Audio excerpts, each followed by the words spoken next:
Olá, jovens unidades de carbono. Para quem não me conhece, meu nome é Gustavo. A minha identidade sexual não foi definida nem médico nem juridicamente no Brasil ainda.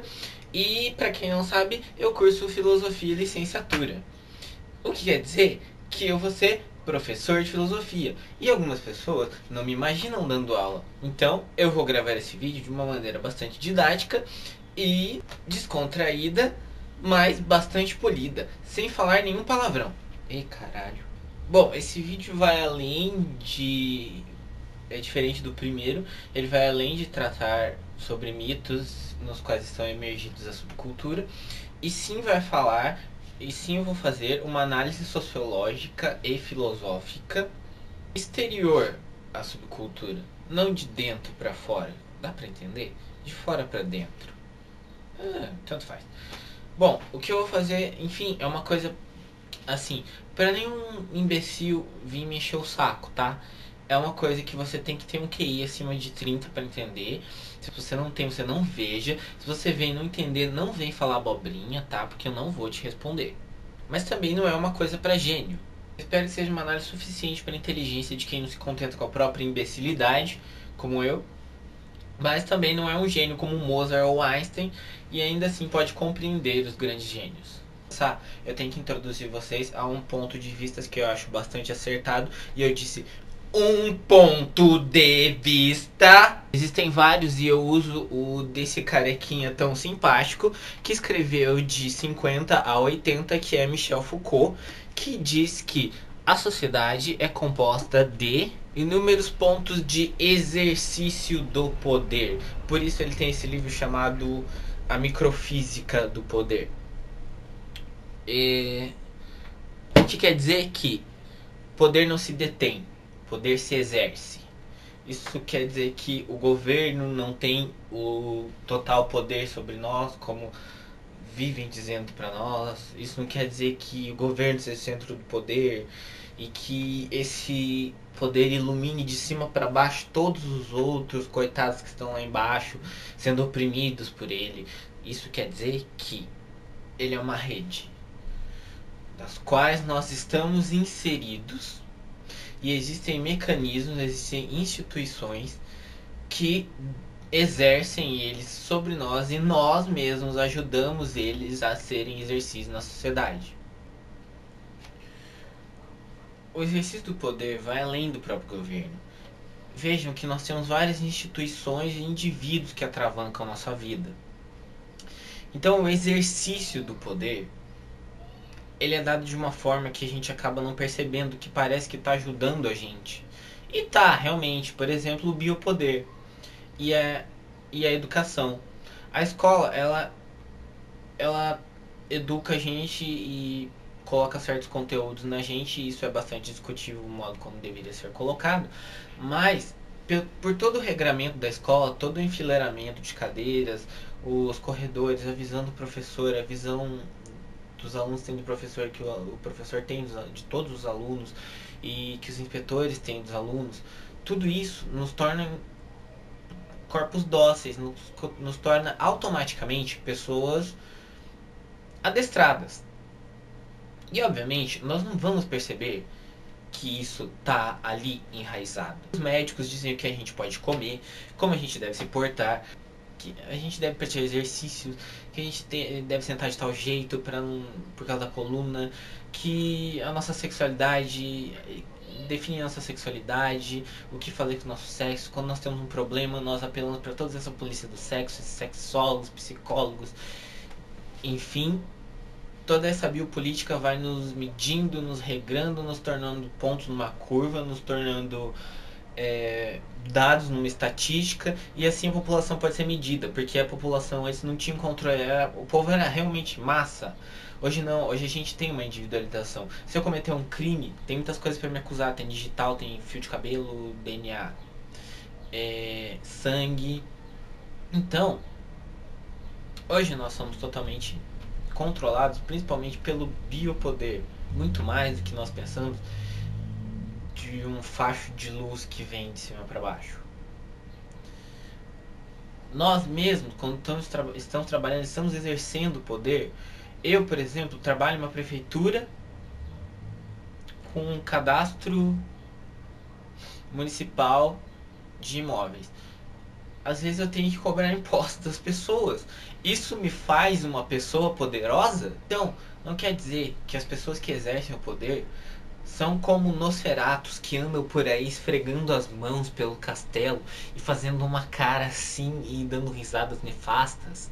Não, em dado momento surgiu uma necessidade das formas de educar, de classificar, de medicar, etc. Todos nós estamos sobre a malha do poder. É impossível escapar dela. Ninguém pega o poder no ar. Cada categoria inventada, existe uma pessoa para se classificar dentro dela.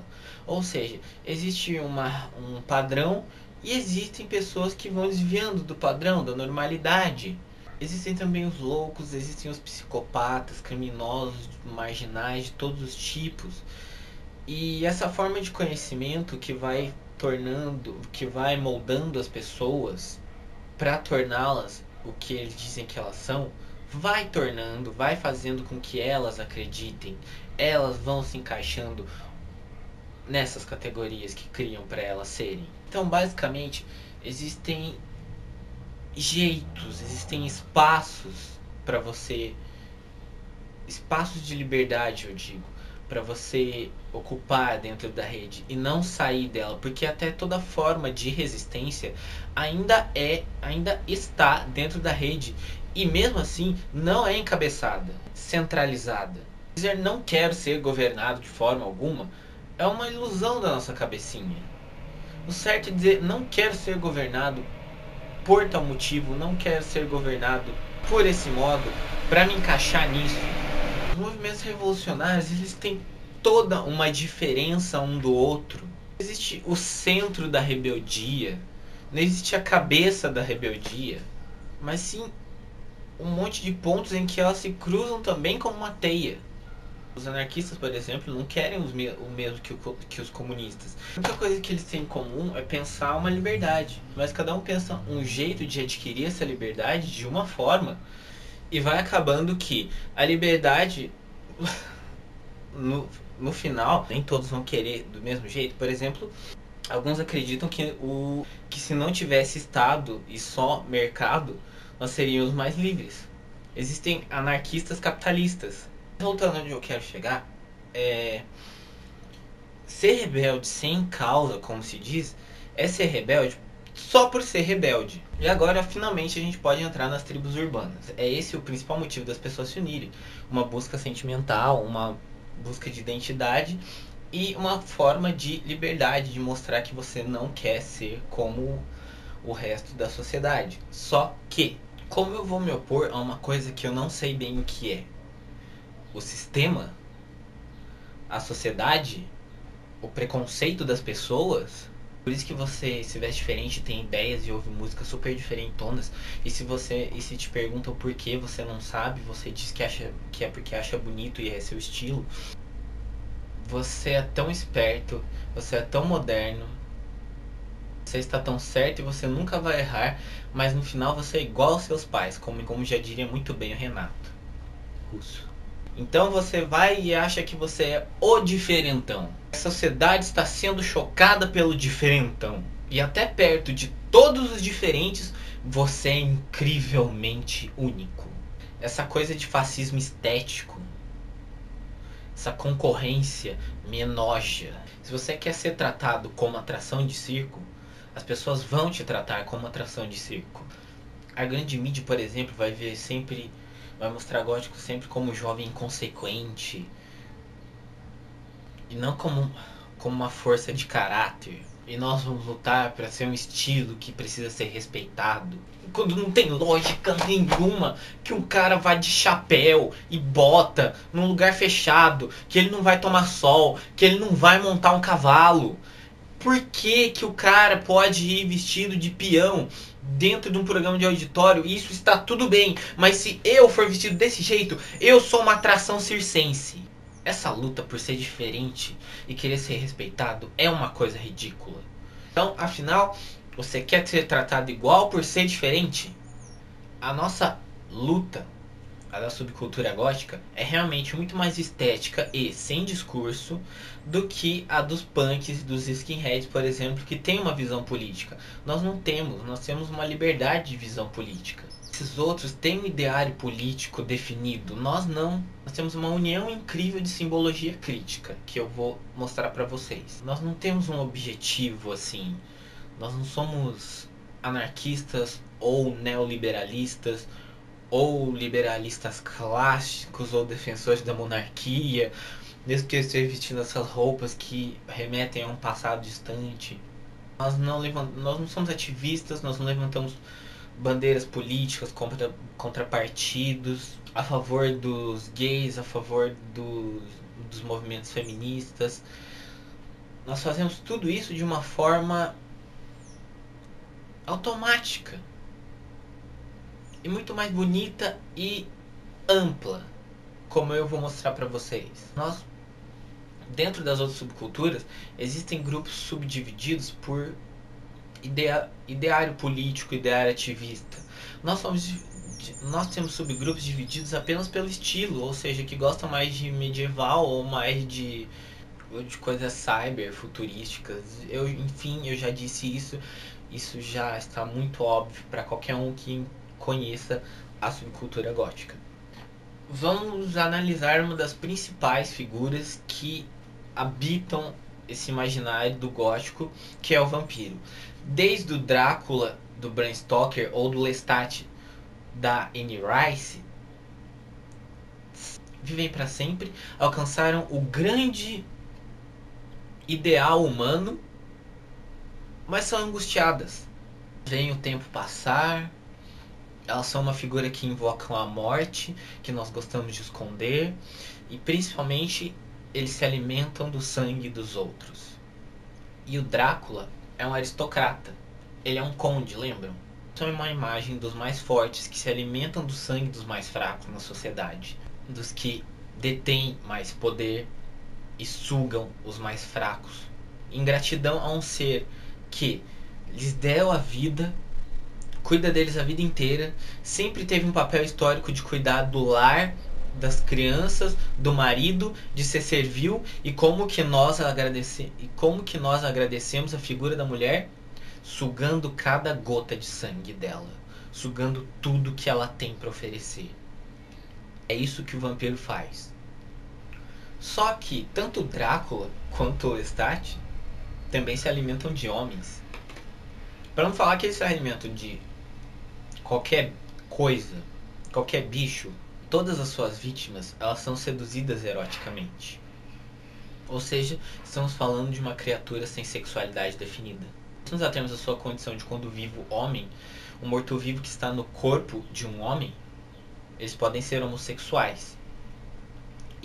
E percebam que o Drácula está acontecendo antes de prenderem Oscar Wilde, que escreveu o retrato de Dorian Gray, por praticar atos impúdicos no século XIX.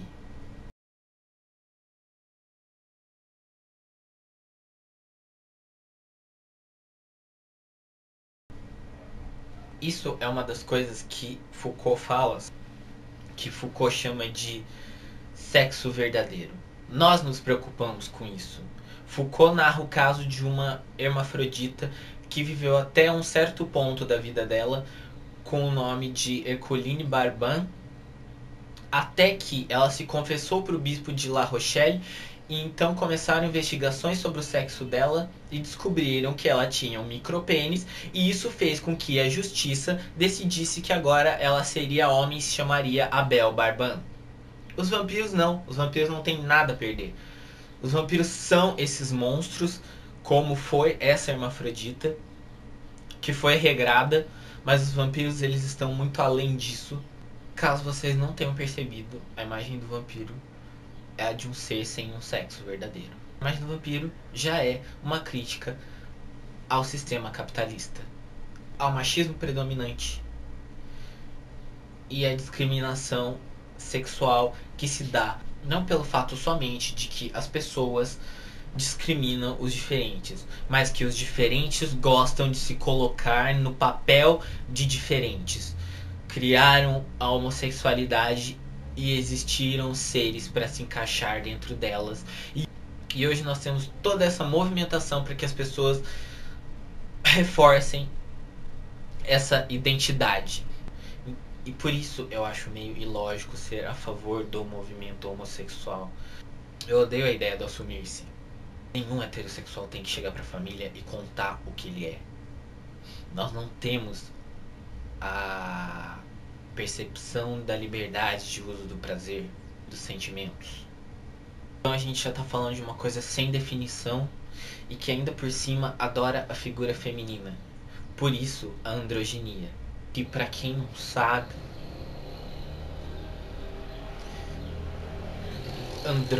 andro é relativo a homem e ginia é relativo a mulher. Ninguém vai no ginecologista. Então não existe andrógeno. Você não precisa ser detetive do sexo das pessoas. Igualdade tem que ter um sentido real. No sentido de menos classificações, menos categorizações. Agora as pessoas elas vão se incluindo, elas vão deixando se categorizar, elas vão deixando se apartar e depois elas vêm e querem ser reconhecidas juridicamente, legalmente como iguais. Percebam que a subcultura gótica e a de muitas outras tribos urbanas tem um microcomércio.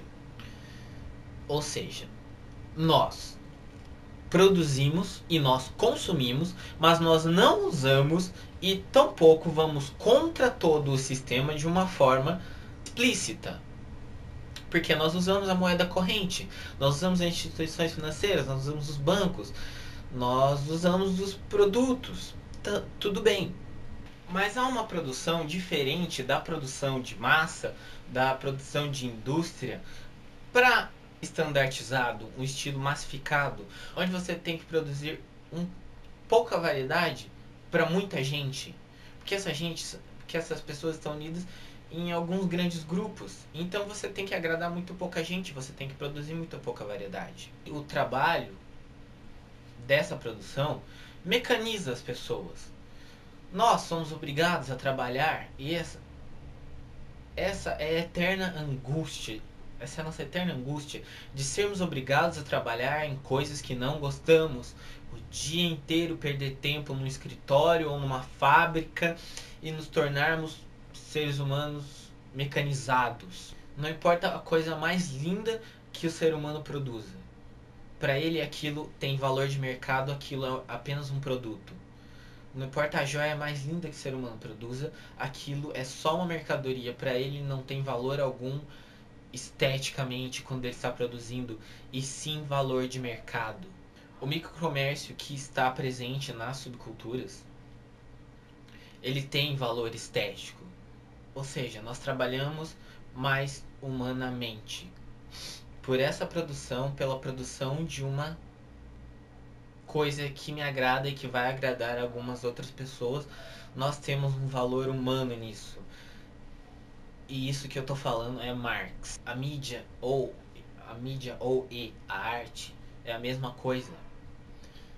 As músicas não têm diversidade nenhuma. As pessoas gostam das mesmas coisas, que são ciclicamente as mesmas porcarias, e nós nem percebemos quando os nossos artistas têm a liberdade de compor e vender sem se preocupar, às vezes nem com o público-alvo deles, como por exemplo a Ana Varney. Tem gente que faz música por autoterapia e acaba ganhando fãs como nós, porque nós nos identificamos muito com aquilo.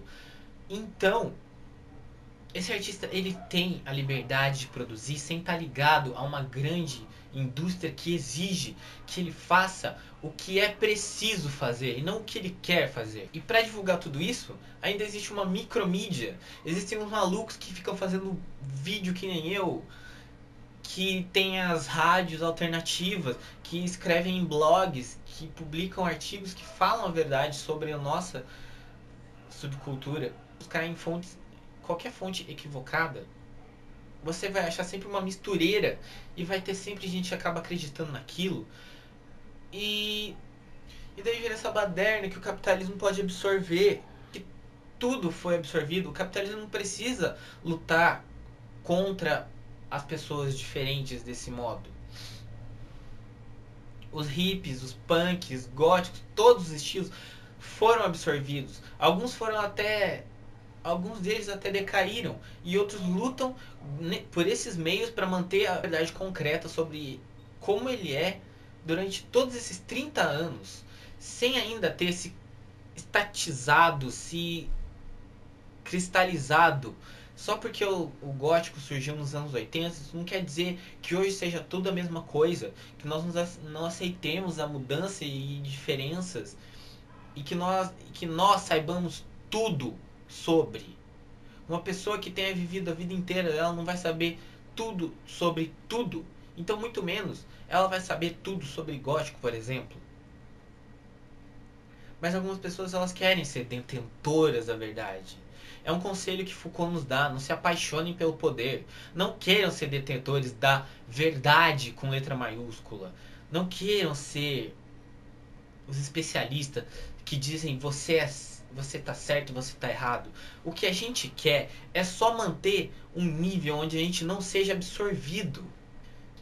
O metal é uma coisa e o gótico é outra. O gothic metal é só um truque que a indústria criou para vender. É uma forma de absorver a nossa diferença e transformar ela em consumo. Punk e gothic vieram uma coisa totalmente supérflua, totalmente normal, totalmente comum, assim se falando de estilo. Em qualquer lugar você pode comprar uma punk skatista e gótica, uma Avril Lavignezinha. Ai, agora me perdi totalmente. Muitos filósofos tratam da arte como liberdade, uma forma de libertação dessas garras mecanicistas da sociedade, dessa uniformização. Eu acabei de falar de Marx, mas tudo que eu estou falando envolve outros pensadores como Sartre, Adorno e Horkheimer, Walter Benjamin, Marcuse. O termo tribo urbana foi constituído por um sociólogo francês que se chama Michel Maffezoli. Voltemos ao vampiro. O vampiro é o morto que renasce dentre os vivos. E é o estranho. É o estrangeiro. Drácula e Lestat passam a vida inteira, afinal eles têm a vida inteira, rodando o mundo. Eles são o estranho que traz a doença, que traz a morte. É sempre o estrangeiro, que deve ser visto com maus olhos, porque espalha entre nós e nunca é de nós que surge a desgraça. Antigamente, a morte convidava a lembrar que a vida é passageira, que toda essa juventude e toda essa beleza, todo esse frescor da juventude é passageiro. Isso existem as igrejas de ossos, não foram pessoas que são muito góticas que construíram essa igreja.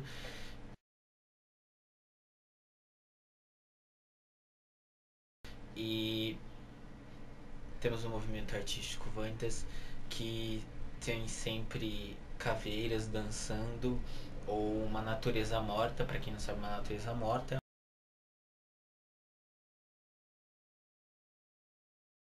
todas essas pinturas do movimento Vanitas, que vem de vaidade, querem dizer, possuem frutas exuberantes em uma cesta com flores e muita beleza, e às vezes uns instrumentos clássicos como violino e um crânio no meio, lembrando que a morte virá, lembrando que aquilo tudo vai secar e murchar. O motivo é Memento Mori. Lembre-se da morte. Esqueça a vaidade e aproveite o dia. Só que esse carpe diem para os antigos não era você sair na balada, era você alimentar a mente, era você estudar, era você conhecer.